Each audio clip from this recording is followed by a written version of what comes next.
सवाल है जी कि ARC card, ARC work permit and ARC work permitted में जो है डिफरेंस क्या है। गौर से सुनिएगा भाई साहब जिनका ये सवाल है। एआरसी का मतलब ये होता है एप्लीकेशन रजिस्ट्रेशन कार्ड। जब आप असाइलम करते हैं तो आफ्टर क्लेमिंग असाइलम आपको एक एआरसी कार्ड मिलता है। वो एआरसी कार्ड के ऊपर लिखा होता है वर्क परमिटेड। ठीक है जी।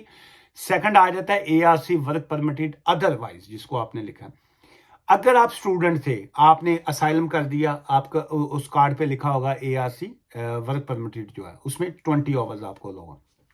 स्पाउस वीजा पे थे, शादी के वीजा पे है, स्किल्ड वर्कर वीजा पे है या किसी और वीजा पे है, आपने असाइलम किया, आपके उस कार्ड के ऊपर लिखा होगा जो है वर्क अलाउड फॉर इतने आवर्स जो है। लेकिन जब आप जो है विजिटर आए या आप जो है वो कंध टप के आए बगैर डॉक्यूमेंट्स के आए, जब आपने इस तरह का केस किया होता है, असाइलम की क्लेम किया, आपके केस का डिसाइड नहीं वो करते 12 महीने तक जो है, 1 साल तक आपका केस डिसाइड नहीं हुआ। फिर आपने उनसे मांगी, रिक्वेस्ट की कि काइंडली मेरे पास काम की इजाजत नहीं है, 1 साल हो गया है, मेरा केस पेंडिंग है, आप मुझे इजाजत नहीं दे रहे हैं, सो मुझे आप परमिशन टू वर्क दें। जब आपको वो वाली परमिशन टू वर्क मिलती है, that's called ARC work permitted in other category. Self employed की इनकम जो है, सेविंग्स जो है फॉर स्पाउस वीजा आपने लिखा है। देखिए सेल्फ एम्प्लॉयड में जो नॉर्मल स्पाउस वीजा होता है, उस केस में आपको 6 मंथ की जो है, 6 महीने की आपने बैंक स्टेटमेंट और 6 महीने की जो आपने पे स्लिप्स आपने देनी होती है। लेकिन जब आप सेल्फ एम्प्लॉयड का आपकी on the basis of self employed जो है, आप स्पाउस वीजा अप्लाई करेंगे तो आपने लिखा है कि इनकम जो है वो कितनी दिखानी पड़े। Then you need to prove your 1 year जो है, 1 साल की आपने अपनी इनकम की एविडेंस देनी पड़ेगी। ये डिफरेंस है इसमें और उसमें। अच्छा, ये बड़ा किसी ने सवाल भेजा है लेकिन बड़ा इंपॉर्टेंट है, वीडियो बड़ी लंबी हो जाएगी लेकिन मैं जल्दी से जवाब लाजमी दूंगा। Contract marriage for coming in the UK after that have can they know do marriage with their partner real जो है कि जी कोई जाली वीजे पे कॉन्ट्रैक्ट मैरिज करके यूके में आए थे और क्या अब वो अपनी असली मैरिज कर सकते हैं। बहुत बहुत फजूल चीज है। बहुत तकलीफ हुई मुझे ये आपका सवाल सुन के। जो है कॉन्ट्रैक्ट मैरिज का मतलब ये होता है बेशर्मी की शादी जो है। आपने कॉन्ट्रैक्ट मैरिज की, वीजे की लालच में आप लोग यूके आ गए, अब जो अपने अपनी रियल मैरिज करना चाह रहे हैं, this is a really shameful जो है। आपको इस तरह के काम जो है, इलीगल एक्टिविटीज बिल्कुल नहीं करनी चाहिए। कॉन्ट्रैक्ट मैरिज मीन के धोखे की शादी, फ्रॉड की शादी। यूके लॉ के मुताबिक अगर उनके नॉलेज में ये आता है कि आपने कॉन्ट्रैक्ट मैरिज की थी और इस तरीके, ये आजकल अनफॉर्चुनेटली बहुत से स्टूडेंट्स जो हैं वो इस तरह की हरकतें कर रहे हैं। मैं रियली, मुझे बहुत अफसोस होता है न्यू जनरेशन के ऊपर। पता नहीं कहाँ से ये लोग, आप लोग ये इस तरह की चीज़ें सीख रहे हैं। कौन सिखा रहा है आपको? एजेंट सिखा रहे हैं या कौन सिखा रहा है? खुदा के लिए खाली वीज़े के चक्कर में जो है इस तरह की चीज़ें मत किया करें। अपना मुल्क का नाम बदनाम होता है, अपना कल्चर जो है हमारा वो डूब जाता है। शर्म से आती है मुझे बाज़ का जो है ये कॉन्ट्रैक्ट मैरिज के नाम से या बाकी जो है। अब आप रियल वो शादी किसी से कर ली, वीज़े के चक्कर में यूके पहुंच गए, अब उससे आप तलाक ले ली, अब जो है अब आप रियल मैरिज करेंगे अपने असली खामद को वहां पे पेश करा के या असली बीवी को। ये इस तरह की फजूल चीज़ें हैं। बिल्कुल आप इस तरह की चीज़ें, आपका क्या ख्याल है? मेरे जैसे फजूल आदमी को, मेरे जैसे नालायक आदमी को अगर ये समझ आ जाती है तो होम ऑफिस को समझ नहीं आती है? उनको भी सारी समझ आती है। लेकिन प्रॉब्लम ये होता है कि वो कानून के दायरे में रहते हुए वो कहते हैं कि जी क्या करें। लेकिन इससे आपकी इस हरकत से हम लोग जो हैं, जो एशियन जो है, पहले बदनाम है, सो इसलिए मजीद बदनाम होते हैं। तो प्लीज ना किया करें इस तरह की चीजें। 10 years ban impact on a spouse visa skilled जो है COS बिल्कुल जो है वो होता है। अगर आपको COS आपको मिला, सर्टिफिकेट ऑफ स्पॉन्सरशिप, उसकी बेस के ऊपर आपको बैन लग गया है अगर एक मरतबा, तो once a ban for everything. आप चाहे स्पाउस का वीजा अप्लाई करें या बाद में आप स्टूडेंट वीजा अप्लाई करें, कोई सा भी वीजा अप्लाई करेंगे, वो आपका बैन जो है वो हर तरफ इम्पैक्ट करेगा जी। Spouse visa and no need to wait for 12 months for ILR। ये किसी भाई साहब ने वहां पे लिखा था जी कि स्पाउस वीजा में जो है 12 महीने ILR वेट करने की जरूरत नहीं है।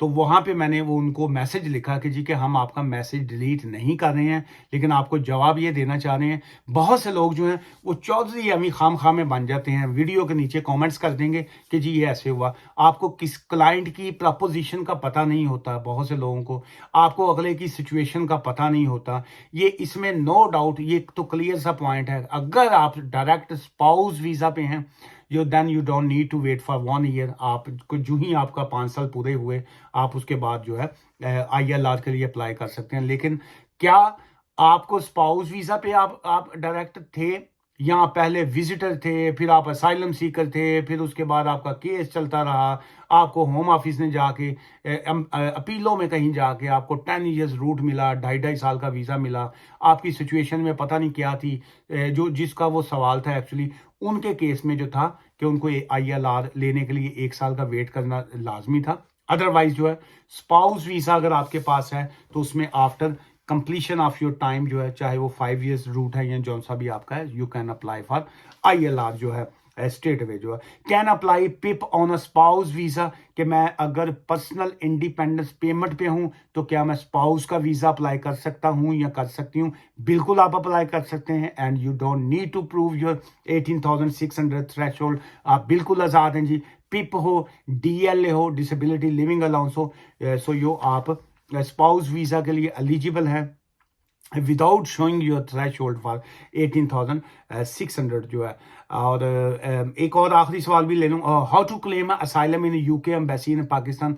पाकिस्तानी दोस्तों से माफ़ी के साथ मैं कहूँगा आज की इस लास्ट मैसेज में आपसे हाथ जोड़ के, इंडिया से भी मैसेज आते हैं, पूरी दुनिया से मैसेज आते हैं, लोग हमारा ऑटोमेटेड मैसेज आता है कि you need to book your consultation, fees पे कीजिए कंसल्टेशन, हम लोग विद इन 3 आवर्स आपको कॉल बैक करेंगे, या जो आपको टाइम दिया होगा हम कॉल बैक करेंगे, आपको एडवाइस करेंगे। पाकिस्तान से मैसेज आएगा, एक तो वो अजीब सी, जो मैं भी पाकिस्तानी हूँ लेकिन बड़े अजीब से लोग हैं कई, डायरेक्ट फोन करेंगे व्हाट्सएप के ऊपर, वहां पे लिखा हुआ है प्लीज डू नॉट कॉल, है ना, मतलब है अल्लाह का वास्ता है व्हाट्सएप ते कॉल ना करो। लेकिन नहीं जी, असी ते वो काम हर वो काम करना जिहड़ा पुट्ठा होएगा, जिथे लिखा होएगा ना कि यहाँ पे सुसु करना मना है, उथे ही खलोगे जो है ना वो लगे होंगे सारा। जहाँ पे लिखा कूड़ा फेंकना मना है, उथे ही जाके कूड़ा सुटना है। सो हर वो काम उल्टा करना है जो हमें नहीं करना चाहिए। बहरहाल वो आएगा मैसेज के जी के हमें जो है वो करना है, कॉल करेंगे, फिर उसके बाद मैसेज आता है यू नीड टू बुक। मैं जी एक सवाल पूछना है,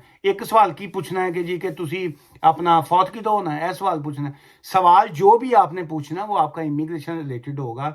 वहां पे वो बेचारी हमारी रिसेप्शनिस्ट बैठी होती है या कोई और रिसेप्शन पे बंदा बैठा होता है, वो आपको रिप्लाई देते हैं कि आपका क्या ख्याल है कि मैं हूं या कोई और वकील। हम लोग ये सोशल मीडिया, यूट्यूब, टिकटॉक, सारा दिन हम उस पर बैठते होंगे, हम लोग कहीं पे भी नहीं बैठे होते। आपको मैं बताऊं, हम लोग सोशल मीडिया पे या कहीं नहीं बैठे होते। स्टाफ के लोग होते हैं, ये यूं 5-6 सवाल बड़े इंपॉर्टेंट किस्म के हमें निकाल के दे देते हैं, बाकियों पे वो लिख देते हैं you need a legal advice, या बाकी ऐसे है। ये जो 4-5 अच्छे सवाल आए होते हैं या जहां पे मैंने को क्लास करनी होती है किसी की, वो मैं आपको जवाब दे देता हूँ। सो आप पाकिस्तान से कॉल करें, आप जहन्नम से कॉल करें, आप जन्नत से कॉल करें, अकाल, जहां से भी कॉल करें, आपको अपॉइंटमेंट बुक करना पड़ती है, आपको कंसल्टेशन फीस देना पड़ती है। उसके बाद जो है हम लोग प्रोफेशनल फर्म है, हम लोग प्रॉपर आपको कॉल बैक करके फिर लीगल एडवाइस देते हैं। आज की इस वीडियो में बहुत जो है कुछ ऐसे वर्ड भी शायद निकले हों जो आपको खासकर उन लोगों को जिनके बारे में बात की है उन्होंने तो बिल्कुल ही जो है सुई की तरह चुभन गए, लेकिन बाकी लोगों को हो सकता है अच्छा लगा हो। हाथ जोड़ के आप सबसे माफ़ी है जिन लोगों को बात बुरी लगी हो, लेकिन कमेंट्स लाजमी किया करें, वीडियो को शेयर लाजमी किया करें। जितनी बड़ी कम्युनिटी होगी, जितने ज़्यादा सवालात होंगे, उतना ज़्यादा मज़ा आया करेगा वीडियोस का। बाज़ का बहुत दिल करता है आपके साथ डेली गपशप हो, डेली हो चीज़ें, लेकिन चूंकि कम्युनिटी बहुत छोटी होती है, वो एक बंदा होता है ना सियासतदान या कोई ना कोई बंदा और या एक स्पीकर या कुछ और, 2 अगे बंदे बैठा के की गल करेंगे। कम्युनिटी को बड़ा कीजिए, वीडियो को आगे शेयर किया करें, कमेंट्स लाजमी किया करें, पॉजिटिव कमेंट्स और अच्छी चीज़ें, अच्छे सवाल किया करें। दुआ में याद रखिएगा। Take care, thank you, bye for now.